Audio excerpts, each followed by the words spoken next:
Hello students, आज के इस वीडियो में हम पढ़ने वाले हैं क्लास 6 की प्रश्नावली 3.2 का परिचय। प्रश्नावली 3.2 जो है हम अगले वीडियो में सॉल्व करेंगे। इस वीडियो में हम जो है 3.2 का परिचय इंट्रोडक्शन पढ़ेंगे। इसमें हम क्या पढ़ने वाले हैं? इसमें हम पढ़ने वाले हैं प्रश्नावली 3.2 में काम में आने वाले सभी टर्म्स, जिनको अगर आप ध्यान से पढ़ेंगे तो आपकी प्रश्नावली बहुत आराम से हल हो जाएगी। तो इसमें सबसे पहला जो है हम पढ़ने वाले हैं वो क्या है? सबसे पहला शब्द है हमारा, यहाँ पे दो शब्द आप बहुत ज़्यादा देखेंगे। एक तो होगी आपकी अभाज्य संख्याएं और दूसरी होगी भाज्य संख्याएं। अभाज्य संख्या और दूसरा शब्द आप पढ़ेंगे भाज्य संख्याएं। तो देखिए, आपको पता होना चाहिए भाज्य और अभाज्य संख्याएं क्या होती है। जैसे मैंने कुछ संख्याएं लिखी, मैं उदाहरण लेती हूँ।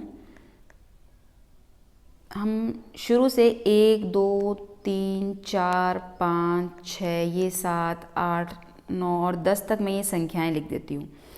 अब इन संख्याओं के मैं एक तरफ यहाँ पे लिख देती हूँ गुणनखंड। इन संख्याओं के क्या क्या गुणनखंड होंगे, और यहाँ पर मैं लिख देती हूँ गुणनखंडों की संख्या।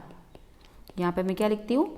गुणनखंडों की संख्या कि किस संख्या के कितने गुणनखंड है। तो यहाँ पे मैं लिख रही हूँ गुणनखंडों की संख्या। तो यहाँ इससे क्या होगा, इससे आपको बहुत आसानी से ये समझ में आ जाएगा जो मैं समझाना चाह रही हूँ। यहाँ पे मैं लिख रही है मैंने ये संख्याएं। तो यहाँ मैंने ये संख्याएं लिख दी।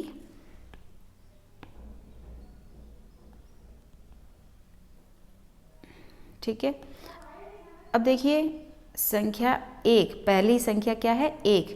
1 के कितने गुणनखंड होंगे? सिर्फ एक ही गुणनखंड है 1 का। कौन सा? 1। 2 के गुणनखंड क्या है? 1 और 2। 3 के गुणनखंड क्या है? 1 और संख्या स्वयं 3। 4 के गुणनखंड है 1, 2 और 4। 5 के गुणनखंड क्या है? 1 और 5। 6 के गुणनखंड है 1, 2, 3 और 6। 7 के गुणनखंड 1 और 7 स्वयं। 8 के 1, 2, 4 और 8 स्वयं। इसी प्रकार 9 के हैं 1, 3 और 9 स्वयं। 10 के 1, 2, 5 और 10 स्वयं। तो ये मैंने सभी संख्याओं के गुणनखंड लिख दिए। अब मैं यहाँ पे क्या लिख रही हूँ? गुणनखंडों की संख्या के कितने गुणनखंड है। 1 का गुणनखंड कितना है? 1 ही है। इसके 2, इसके 3 है, इसके 2 है, इसके 4 गुणनखंड है, इसके 2 है, इसके भी 4 है, इसके 3 है और इसके 4 गुणनखंड है। तो अब देखिए यहाँ पर आपको क्या देखना है? आपको देखना है जिन संख्याओं के केवल 2 गुणनखंड है वो संख्याएं आप सर्कल कीजिए। ये इसके सिर्फ 2 गुणनखंड है। किसके? 2 के। फिर सिर्फ 2 गुणनखंड किसके हैं? देखिए 3 के भी सिर्फ 2 ही गुणनखंड है। फिर देखिए आप 5 के भी कितने ही गुणनखंड है? सिर्फ 2 है। फिर ये 2 गुणनखंड किसके हैं? 7 के। तो इस प्रकार जिन संख्याओं के केवल 2 गुणनखंड होते हैं, क्या? एक तो 1 और एक वो संख्या स्वयं। जैसे मैं 3 की बात कर रही हूँ तो 3 के गुणनखंड क्या क्या है? एक तो 1 है और एक वो संख्या स्वयं यानी 3 है। यानी ऐसी संख्याएं जिनके केवल 2 गुणनखंड होते हैं, 2 में से क्या? एक तो 1 और एक वो संख्या स्वयं, उन्हें कहते हैं अभाज्य संख्या। तो यहाँ पर अब हम क्या लिखने वाले हैं? अभाज्य संख्याओं की परिभाषा। अभाज्य संख्या। तो अभाज्य संख्याएं क्या होती है? वे संख्याएं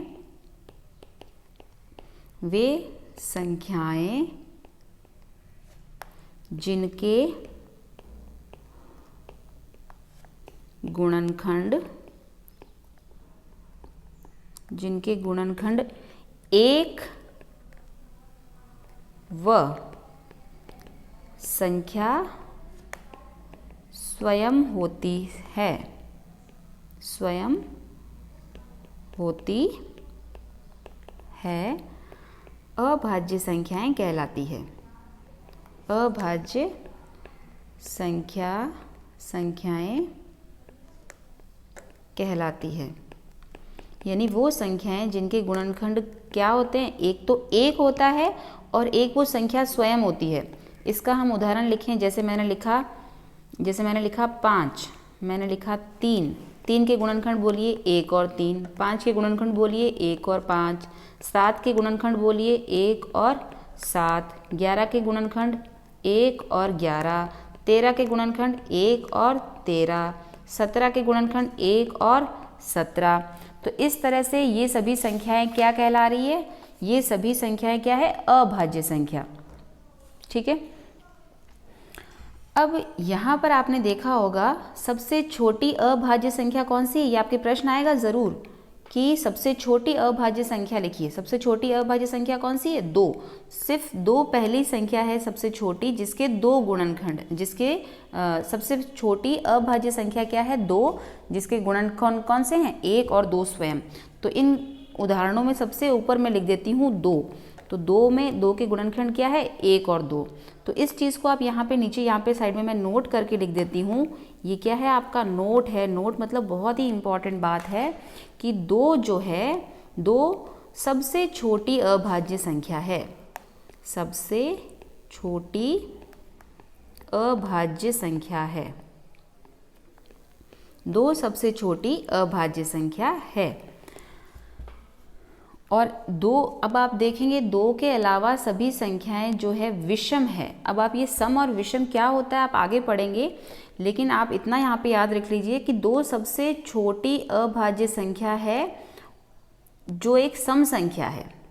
जो कैसी संख्या है, जो एक सम संख्या है, सम संख्या है। बाकी सभी अभाज्य संख्याएं जो होगी आपकी सभी विषम होगी। 17 के बाद में 19 आएगा, तो 19 भी कैसी है, विषम संख्या। तो ये हमने लिखी अभाज्य संख्याओं की परिभाषा। इसके बाद में हम पढ़ते हैं अभाज्य के बाद में भाज्य संख्याएं।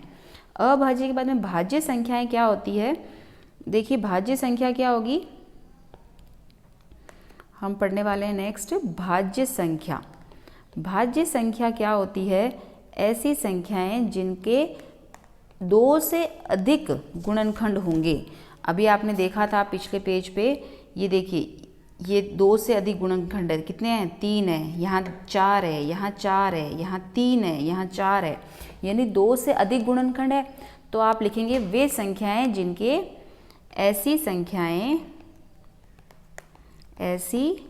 संख्याएं जिनके 2 से अधिक गुणनखंड होते हैं, भाज्य संख्याएं कहलाती है। भाज्य संख्याएं कहलाती है। जैसे उदाहरण हमने पिछले पेज में जो लिखे थे, जैसे 4 के गुणनखंड क्या क्या है बोलिए, 1 है, 2 है और 4 है। फिर मैंने कहा 6 के गुणनखंड बोलिए 1, 2, 3 और 6 स्वयं। 6 के बाद में 8 देखिए, 8 के 1, 2, 4 और 8 स्वयं। 10 के देखिए, 9 भी देख सकते हैं आप। 9 के गुणनखंड क्या क्या है, 1 है, 3 है और 9 है। 10 के गुणनखंड देखिए, 1 है, 2 है, 5 है और 10 है। इसी प्रकार 12 के देखिए, 1 है, 2 है, 3 है, 4 है, 6 है और 12 है। ये कैसे लिख रही हूँ मैं, ये मैं क्यों लिख रही हूँ, क्योंकि ये सभी 12 जो है इन सभी संख्याओं के पहाड़े में आ रहा है। देखिए 12 1 के पहाड़े में आया, 12 2 के पहाड़े में 2 छंग 12, 3 के पहाड़े में 3 चौक 12, 4 के पहाड़े में 4 तीरी 12, 6 के पहाड़े में 6 दूनी 12, 12 के पहाड़े में 12 एकम 12। इसलिए ये सभी क्या है, इन संख्याओं के गुणनखंड है। तो यहाँ पे गुणनखंडों की संख्या देखिए 2 से अधिक है। यहाँ पे 3 गुणनखंड है, यहाँ पे 4 गुणनखंड है, 4 गुणनखंड, 3 गुणनखंड, 4 गुणनखंड और यहाँ पे तो 6 गुणनखंड है। तो ये सभी गुणनखंड जो है 2 से अधिक है, 2 से अधिक गुणनखंड है, इसलिए ये सभी संख्याएं कैसी संख्याएं हैं, ये सभी जो है भाज्य संख्याएं कहलाएगी। ये सभी संख्याएं क्या कहलाएगी, भाज्य संख्या। तो आपने 2 प्रकार की संख्याएं पढ़ ली, भाज्य संख्या और अभाज्य संख्या। तो भाज्य संख्या क्या होती है, ऐसी संख्याएं जिनके 2 से अधिक गुणनखंड होते हैं। और अभाज्य संख्याएं क्या होती है, जिनके केवल 2 गुणनखंड होते हैं। और 2 क्या, एक तो 1 और एक दूसरा संख्या स्वयं। तो ये सभी क्या कहलाते हैं, अभाज्य संख्याएं। तो देखिए आपने अभी पीछे नोट लिखा था कि 2 जो है सबसे छोटी अभाज्य संख्या है। अब आप 1 के बारे में क्या कहेंगे? 1 को आप भाज्य लिखेंगे या अभाज्य लिखेंगे? तो 1 के बारे में आप लिखेंगे 1 न तो भाज्य संख्या है और न ही अभाज्य संख्या है। 1 न तो भाज्य है और न ही अभाज्य संख्या है। 1 न तो भाज्य संख्या है और न ही अभाज्य संख्या है। 1 जो है कुछ नहीं है, भाज्य भी नहीं है और अभाज्य भी नहीं है। सबसे छोटी अभाज्य संख्या हमने लिख ली 2 है। ठीक है, तो ये तो आपने पढ़ लिया भाज्य और अभाज्य के बारे में। अब इसके बाद में आपका नेक्स्ट टॉपिक आता है सम संख्या और विषम संख्या। सम संख्या और दूसरा क्या होगा? विषम संख्या। ये दोनों आपको समझना ज़रूरी है क्योंकि प्रश्नावली 3.2 में सम संख्या और विषम संख्या को लेकर आपके बहुत सारे प्रश्न होंगे। तो सम संख्या और विषम संख्या का जो अंतर है वो आपको आना चाहिए। सम संख्याएं क्या होती है, विषम संख्याएं क्या होती है? तो देखिए ध्यान से समझिएगा। सम संख्याएं क्या होती है? ऐसी संख्या जिनके इकाई के स्थान पर, इकाई का स्थान क्या होता है बेटा? जैसे मैंने लिखी संख्या 25। 25 में ये क्या है? इकाई, और ये क्या है? दहाई। तो मैं बात कर रही हूँ इकाई के स्थान की। ऐसी संख्याएं जिनके इकाई के स्थान पर क्या हो, मैं यहाँ पे इसका परिभाषा लिख देती हूँ सम संख्या की। ऐसी संख्याएं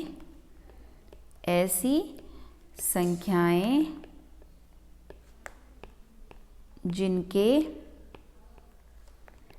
इकाई के स्थान पर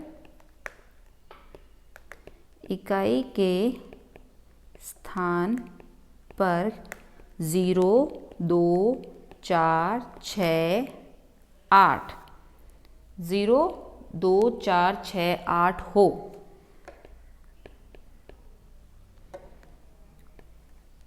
वो सम संख्या कहलाती है।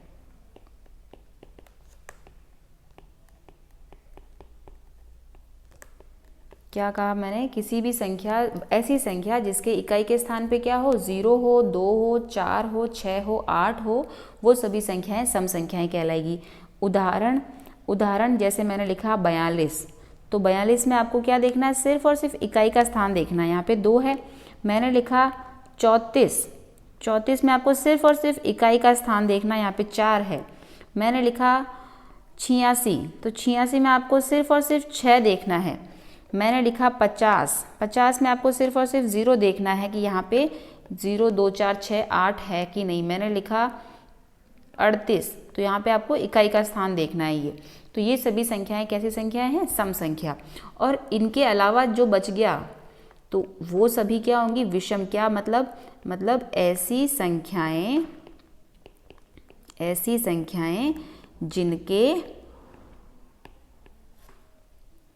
जिनके इकाई के स्थान पर क्या क्या हो? 1, 3 हो, 5 हो, 7 हो और 9 हो, वो क्या कहलाएंगी?